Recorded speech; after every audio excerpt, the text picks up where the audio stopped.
সরকারি বেসরকারি স্কুলে প্রথম থেকে নবম শ্রেণী পর্যন্ত ভর্তি পরীক্ষায় লটারি পদ্ধতি বাতিল করা হয়েছে। পরীক্ষার মাধ্যমেই শিক্ষার্থীরা ভর্তি হতে পারবে। এই ঘোষণা দিয়ে শিক্ষামন্ত্রী আনম এহসানুল হক মিলন বলেন, প্রতিযোগিতা নয় বরং সাধারণ উপায়ে পরীক্ষা নেওয়া হবে। এছাড়া ঢাকা বিশ্ববিদ্যালয় সহ 7 বিশ্ববিদ্যালয়ে নতুন ভিসি নিয়োগের তথ্য দেন শিক্ষামন্ত্রী। বিস্তারিত আকবর হোসেন সুমনের রিপোর্টে। 5+ স্টার রেটিং প্রাপ্ত দেশের সর্বোচ্চ বিদ্যুৎ সাশ্রয়ী ওয়ালটন এসি স্মার্ট কমফোর্ট এখন নেক্সট লেভেলে।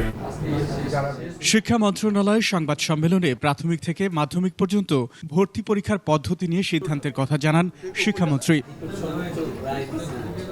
লটারি পদ্ধতিকে জুয়ার সঙ্গে তুলনা করে তা বাতিলের সিদ্ধান্ত জানান মন্ত্রী।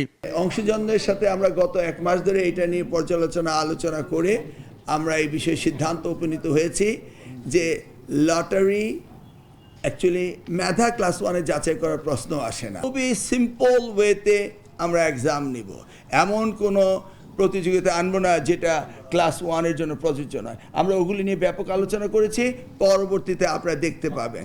ভর্তি পরীক্ষা নিয়ে কেউ কোচিং বাণিজ্য করতে চাইলে সরকার বসে থাকবে না বলেও হুঁশিয়ারি দেন শিক্ষামন্ত্রী। কোচিং প্রাইভেট বাণিজ্য ওটাকে চেক দেওয়ার আমাদের সুযোগ নেই, এটা কি চেক দেওয়ার সুযোগ নেই। আপনারা যদি সত্যিকারে সমাজের দর্পণ হয়ে থাকেন আর যখন এই ঘটনাগুলি ঘটবে আমরা কি তখন বসে থাকবো? সংবাদ সম্মেলনে ঢাকা বিশ্ববিদ্যালয় সহ দেশের 7 বিশ্ববিদ্যালয়ের নিয়োগকৃত ভিসির নাম উল্লেখ করেন শিক্ষামন্ত্রী। সবগুলিকে ক্যাটাগরি করে যারা হাইয়েস্ট পারফরমেন্স করেছে সেই হাইয়েস্ট পারফরমারকেই আমি বিশ্ববিদ্যালয় অনুযায়ী দিয়েছি। আকবর হোসেন সুমন, 21 টেলিভিশন, ঢাকা।